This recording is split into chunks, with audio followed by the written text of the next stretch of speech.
There was some serious scoring done up in Division One North between Donegal Monaghan 120 to 411, and then Tyrone against Armagh 215 to 210. Plenty of scoring there as well. And like we touched on it already, but the quality of some of the goals, Declan. Conor McCarthy with three brilliant ones from Monaghan. Peter Hart blasting one in from 16 yards, and Michael Langan top corner as well. Brilliant stuff. Yeah, and it's composure too. You see an awful lot more of this where, and again, I hate to say it was exactly about percentages, but Conor Callahan's goal where he took that extra solo to get past the goalkeeper, and Conor McCarthy's solo where he took it on past Sean Patton, like that. What that does, if you've got the close control to do it, and the keeper buys it every time. It just leaves you with the open goal. It's a bit like the fist pass across the face of the goal for the palm in. Like it's a 100%er. You don't see players are less reluctant now to sort of go one on one and try and drill it down low or pat through the legs or anything like that. They tend to try and give themselves the very best chance. That's why a goal such as say Langens or Peter Hart comes out of the blue and get people very excited because uh, there's such an element of surprise to that. Now, Dara can like, a lot of these things too have to take a quick thinking, and Hart's goal in particular caught Patton by surprise because a lot of the time now you see someone who's 21 yards out, and you just kind of you imagine that they're just going to tap it over. You don't imagine they're going to put their full body weight through it. But my God, when Peter Hart decides to kick a football, like he absolutely kicks the leather off it. Like I'm just thinking back to that point. Remember against Donegal in the Ulster final, 2016. It was from about 50 meters, where his whole body was That's off right. the field. Like he can ping them. Like yeah, but there's also I think Ulster right now is do think that a lot of the teams are not showing their hand, and there's a lack of sweepers, and they're not really there full time. Like, and even when they're there for the kickouts, they're being marked up. And I think that they're all kind of just going out there and getting a feel for the season before they get their championship formations. Could be wrong, but like people were saying about Tyrone's quick kicking, getting the ball moving against Donegal, and a lot of balls sort of bounced over Richie Donnelly's head and other full forwards. But I don't think that's actually going to happen if the two were to meet in championship because I just think that Donegal will sit into a defensive formation and such, or they'll have Hugh McFadden sitting in front of the full forward, whoever that might be, Conor McKenna or whoever.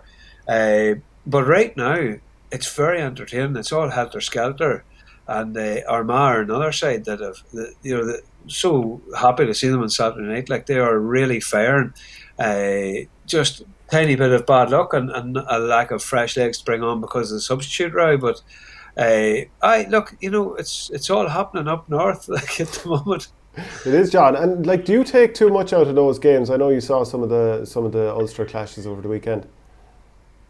Well, I tell you, Shane, that I had seen Conor McCarthy a good few times. I think with UCD, and he was taking full control, full responsibility. And I said, for a young lad, this guy, why isn't he doing it with Monaghan? And I mean, to see him yesterday, he seemed to have matured.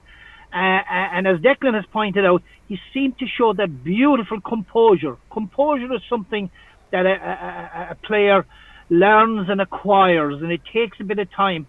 And he seemed to have that, and my God, it was awesome to see him, change direction. In fact, I think was it his second goal, he swiveled past three defenders, and he's a low center of gravity, and it was great to see a young player standing up, and of course, I think he was well served by the two wing backs for Monaghan, McAnespie and is it Connell, they're two swift moving players, and they're very creative. I do agree with what Declan is saying. I think we are seeing a small bit of shadow boxing at the moment with beautiful scores, fellas trying this, trying that, and the other, and that's why I referred to what I said about maybe 20 minutes ago. I think that Kerry will have something else to offer, and I think there's a couple of more things that are going to come from the training field.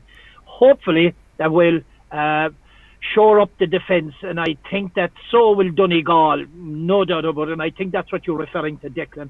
That there is no way in the world that Donegal are going to let that happen. Declan, did you get much of a hint from Fergal Logan and Brian Dooher after the game that this is how they're going to be pushing forward for the season? Is that where you're kind of suspecting that this isn't necessarily how they'll set up? I think Tyrone are like, and I'm really interested to hear John's perspective on this, because you have been entrenched, right, and that's probably an unkind word, but they have been committing to the process of being a counter-attacking, and I refuse to say the word defensive at Tyrone, because they're a pure counter-attacking team over the last 5 years under Mickey Hart. From around 2015, they were purely counter-attacking, and they ran up some unbelievable scores. Like, I think 2-17 against Monaghan in the All-Ireland quarterfinals, 2-16 in an Ulster final. Like, you know, when they decided to cut loose, they got 5 goals against Cavan in the semi-final replay. They could totally do it. So what you have is you had to pick the players for the system. So say with Tyrone had bodies back, and you had the like a Peter Hart back, you had Tiernan McCann back, Matthew Donnelly back, and you might force a turnover on your own half back line. And there's almost like an unofficial flying column of Matty Donnelly, Peter Hart, Tiernan McCann, all these players, a lot of power, a lot of pace, all breaking forward in a wee clump, then to get the ball forward to Darren McCurry, then to do something or to finish off. Right now that they're doing something very different. They're picking defenders and they're picking forwards in the positions where they're meant to be. But there are there's a sort of a little bit of tinkering that has to go on with this, because the leg of Frank Burns and that are playing balls in, but they're not quite sure where the game's at the moment. And then they changed the lineup considerably. They had Dara Canavan in, they had Conor McKenna in, and they had Kieran McGeary in. And that was their full forward line as named in the team sheet, right? That full forward line didn't score anything. They didn't score anything. Paul Donaghy was named as number 10. He played inside. He scored 4 points. A couple of them were frees. But Canavan's influence on that game was actually, it was extreme. He didn't give the final pass to Peter Hart, but he gave he set the ball on to Conor McKenna, who gave the ball to Hart for his goal. He set up the Mark Bradley goal with a brilliant hand pass. He robbed the ball off the defender about 5 times. One of those tackles where he probably didn't even touch the defender. He just tipped it out of his hand. It was a real pickpocket job. And he was just sort of adding in wee bits and pieces around here. Anyone who thought that Dara Canavan was going to arrive as an inter-county player and start kicking 7 scores from play like his father in games was the sort of didn't really know what Dara Canavan was like as a player. He is very like his father in terms of his movement, his jink and the way he runs. All that is like him, but he's actually quite, I'm not saying he's a lot like different than him, but he's very, very unselfish.